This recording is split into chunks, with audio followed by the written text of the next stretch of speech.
Hey there, Easy Agent Pros, and welcome to this episode of EAP TV. Really excited about this one. We've got Darren James on, and I'm not going to give you that big of an introduction here. He goes straight through his story, but basically, he's producing right now, he and his team, around 500 homes a year. And his big goal that we talk a little bit about in this interview is basically how he wants to get to 1,000 homes a year by 2020. So without further ado, just going to welcome Darren to the show. I think you're going to learn a lot. We got a lot of questions from lead side tutors, so if you want to hear those questions, just click the links below in the timestamps or just watch the full interview and enjoy. Here we go with Darren James. I'll give you a little history about me if you want to know a little bit about me before we go to questions. I'm former law enforcement. I worked for the Louisiana State Police Department of Public Safety for 10 years and got into real estate out of necessity. My wife basically wanted to be a stay-at-home mom.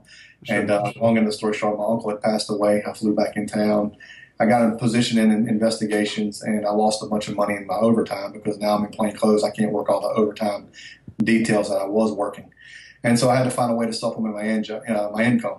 And so I immediately fell back to retail, what I got into prior to law enforcement. And I was stocking shelves from 5:30 in the afternoon till 11 o'clock at night and giving PalmPilot seminars. You remember those things? The PalmPilot? Yeah. The Blackberries, or like, is this before BlackBerry even? It was before BlackBerry. It was a PalmPilot, a handspring visor was the other deal. And I fell in love with that because it kept me organized in a way that nothing else was able to keep me organized. I have CDO, basically it's OCD in alphabetical order. It's that bad. And so long end of the story short, I'm an organized person, and that kept me in a situation where I can always recall information at any time period. So I started loving technology at that point. I ended up working 3 jobs, and after I worked those 3 jobs, I said, man, there's got to be a better way. And I sat down. And I remember it like it was yesterday, Tyler. I went into my house and I was in tears in my bathroom. And I said, Lord, life is too hard. I mean, it's not supposed to be this hard. It's got to be easier. And so I'd always heard real estate was a good career. I'm trying to make this short as possible. I always heard real estate was a good career, and got into real estate wanting to sell 2 houses my first year. I sold 10. Wow. And I said, man, am I good at this career? Is this am I good at this, or is it beginner's luck, or whatever? What is the case? What is it? And so I immediately started looking. I said, man, what is the average person doing, nationwide, according to the NAR, National Association of Realtors, as far as production goes on a part-time basis. And the average agent was selling, even full-time, 8 to 12 houses a year. So you're beating them part-time. I said, man, I did 10. I said, I'm well within the averages. So how do I get to 20? How do I get to 40? How do I grow from there? And I knew that to be better in anything you do in life, you have to associate with people who are performing at a higher level than what you are. Right. And so I sought those people out, and I started networking with individuals. Long end of the story short, I ended up leaving state police in 2006 to do this full time, managing two offices. I got my broker's license in 2005. I was managing 2 offices for Coldwell Banker, which was a national franchise that I was with at the time. I was selling 52 houses a year on a part-time basis, just really doing what I needed to do to get the job done. And the first thing I did, I built systems in my business to kind of grow from there. And I left in 2008, Coldwell Banker, went to Keller Williams in 2008. I was one of their top producers, 2008, 2009, 2010. And that's when the big internet shift came. And I wanted to give the public what they were looking for, all of the properties on one website to give the consumer not just my listings, price listings. And to get that at the time in Louisiana, you had to be the sponsoring broker of the company. So that's when I opened up my own real estate company, Darren James Real Estate Experts. Wow. And here we are today. So that's my story. That is incredible. You went from 10 part-time and then doubled it. And by the time you're doing full-time, you're over 50 already. That's fantastic. 52 was still at a part-time basis. And I was time blocking before I knew what time blocking really was. From 6 o'clock in the morning till 8 o'clock in the morning was my time. That was my drive to work. I could call my early risers and update them on transactions. My lunch break was my time as well, and then after hours was my time. So that's how I kind of time blocked it throughout the day, and that's how I kind of manage everything. So that's really interesting. So what was the primary drive? There are a lot of things, branding, lead gen, all that. But what was the thing that made you set your goals like you did? You say you did 10, and then it sounded like you set your goal to do 20, and then do 50. Like how did you actually set those goals, and then how did you hold yourself accountable or come up with that? Well, that's a great question. ever since I graduated high school, I've always written down my goals, 10 goals that I want to accomplish for the next year.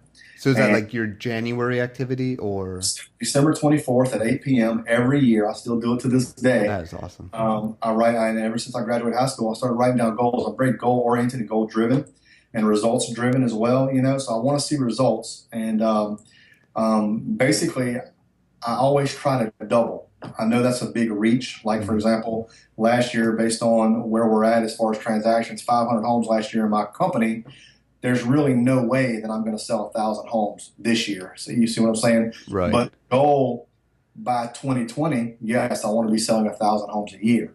That's my 2020 goal. And so basically, I said, what is the easiest way to eat an elephant? Because I mean, even when I wanted to do 2 transactions, that seemed like a whole heck of a lot.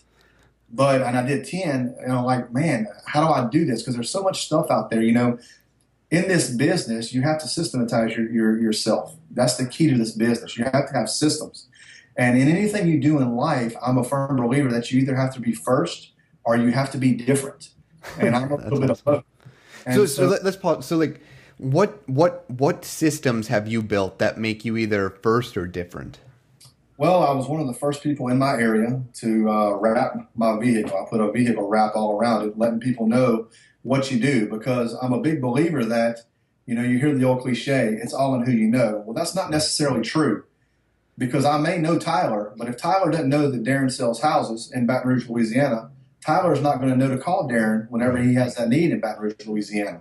So it's all in who you know that knows what you do that makes you successful. And that's the key. So the first thing I did was I was one of the first people to wrap my vehicle to let everybody know what business I was in. And people around town were saying, man, that Darren James, he must be conceited. He must really love himself, because I had a picture of my face on the side of it. It's not that. I mean, the face is not anything good to look at, as you can tell. But long of the story short, I just wanted people to know what industry I was in, so I could give them a service and they knew who to call whenever they needed that service. So that was one thing that I did first to be different. The next thing that I did first to be different was I put together a VIP program for my buyers and sellers. Anybody that bought or sold a home through me, I basically rented a warehouse. Okay. And I had extension ladders in there. I had pressure washers. I had all these different tools. I had tables, chairs. I had a barbecue pit with my logo on it. So let's just say you were having a get-together at your house, and you said, Darren, I'm having a get-together at my house. Do you have any chairs I can borrow? Absolutely. For doing business with Darren James, you can go pick them up at the warehouse and let them go use the chairs at no charge to them, because it's a way to give value-added service to your customer. People do business who know, like, and trust you. And, people don't care how much you know until they know how much you care. And that's one of the things you have to show yourself. It's all about giving value to the consumer. That's what this is all about. That's what you do in your business a lot of times. Yeah. You give value to the consumer. And to us as real estate professionals, you give more value on your emails that you send out than I've ever seen from anybody. And I'm not just saying that because I'm on an interview with you. I'm being real. It's value-added stuff on how do you market on Facebook? How do you do this different things? How do you, and always looking for ways to improve, because, I'm not perfect in my real estate business, Tyler, by any means, but the biggest thing that keeps me up at night is process improvement. I'm always looking for a way to better it for the consumer, better it for my agents, and better to make it an easier process. When someone buys or sells a home with our company, we want it to be like Disney World, the happiest experience on earth, or the happiest place on earth. We want it to be where, man, this was the best thing in the world. That's what we try to give the consumer, because that's what they deserve. There's 1 million agents out there in my area, but they had a choice and they called me. And when they called me, for that, I'm forever grateful. And that's the kind of service that we try to give our people. There's so much. I hope everyone rewinds and listens to that whole thing. There's so much there to break down. One question that someone asked that really ties into that. It sounds like and I did some research on you. I read some of your reviews actually online, and everyone mentioned everything you just said. But one that stuck out to me was someone who left a review on Google a month ago. They said that they were referred to you, but before they were referred to you, they had just heard your radio ads over and over and over and over again. And I'd imagine it ties into this question I'm about to ask, but I think it was Gabe who asked, how do you spend your marketing dollars without fail? What would you say to him, or like how do you think about that? Since you're always looking at your systems, and it sounds like you're always doing these marketing ideas, how do you think about that? Well, the thing is about marketing, I'm a firm believer is there's no expense to marketing if I have a positive return on my investment. So everything within my business is trackable. Everything from website leads, radio leads, calls into the office, everything. You cannot track too much because anything that you can track can be improved upon over time. And so if you're looking at that trackability and you're watching where the leads are coming from, you can always invest more money in there if you see fit to generate additional business. So I'm going to challenge you. So like in terms of your car wrapper, how would you track that? Well, basically the way we look at that is on the car wrap, you can put a certain website that drives traffic directly to that one site, a URL. You can use URL specific websites to do that. You can do telephone numbers. So when people call that certain telephone number and it comes up, you can do that as well. You can track, you know where that number is coming directly through. So there's many different ways to track all of your advertisements. Same thing with websites, all the URLs. When you go run a campaign on Facebook, you can build a certain URL for that campaign. Now you know where the marketing dollars is being best well spent. So that's how we track that. That's awesome. So, so do you use on every different campaign, whether it's radio, you're driving them to a separate phone number then? I do, yes. I have multiple extensions on a system that I use through a company called ProQuest. Cool. Is what I use for that, and it works out very, very well. There's many different providers out there that utilize that system. So yeah, it's a really good system. So what do you use to like track all these internal systems? I've seen a lot of apps. We've reviewed a couple. Is there something you use like to help manage the client through the whole process, or how do you build those systems and manage them and make sure your team mates and buyers agents and assistants all follow those systems religiously? It's very, very much a challenge. I'm not going to say it's easy at all. It's a challenge. It's a daily challenge. Yeah, it's just so hard for us. We have this team wiki that's just a mess. It's a nightmare sometimes, especially when you're trying to implement a new system to get everybody on board, and then you got to go through all the training. For example, we're doing an all-day training tomorrow on a new document management system that allows us to be paperless throughout anywhere we are. We're able to get document signature and so forth. Right now, we're utilizing a system called DocuSign. You probably heard of that. It's a fantastic system. That's what we're using now. But we're looking to get everything because we're, like I mentioned earlier, there's no one system that I use that does everything. If I could develop that, I wouldn't have to do this anymore. But I love what I do too much to give it up. So, but there's not one thing. But if I had to answer the question for Gabe, how do I manage all that? We developed a system internally in our office. Basically, it's kind of old school. It's an Excel spreadsheet, and everybody that comes through us, basically we utilize a system called Calendly. It's a free system through Google. It's a scheduling app that we utilize, and whenever someone wants to list a home or buy a home with us, we have our buyer's agent set up on that. Can send it over there. They can choose who they want to get scheduled with, and basically what that system does, it prevents scheduling tennis between two parties. So if you wanted to list your home and I call you up and say, hey, Tyler, I'm available tomorrow at 3, and you say, no, my wife won't be at home tomorrow at 3. How about 5? Well, I'm tied up at 5. How about the next day at 6? No, I got to work that day.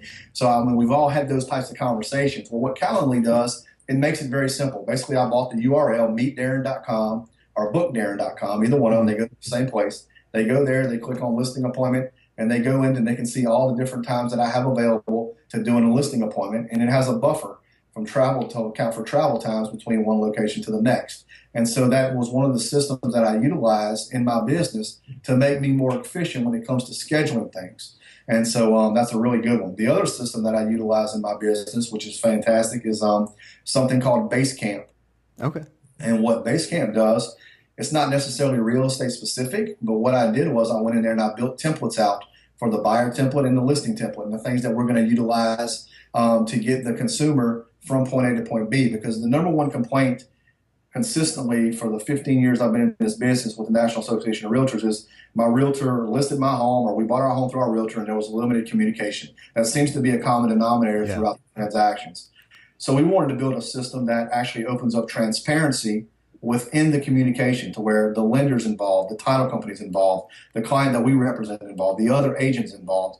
And that way everybody sees what's going on throughout the entire process. And within Basecamp, what we have is we have a back end to that system, And anybody who's watching this, by the way, if you want to see this, I'll be more than happy to do a screen share with you.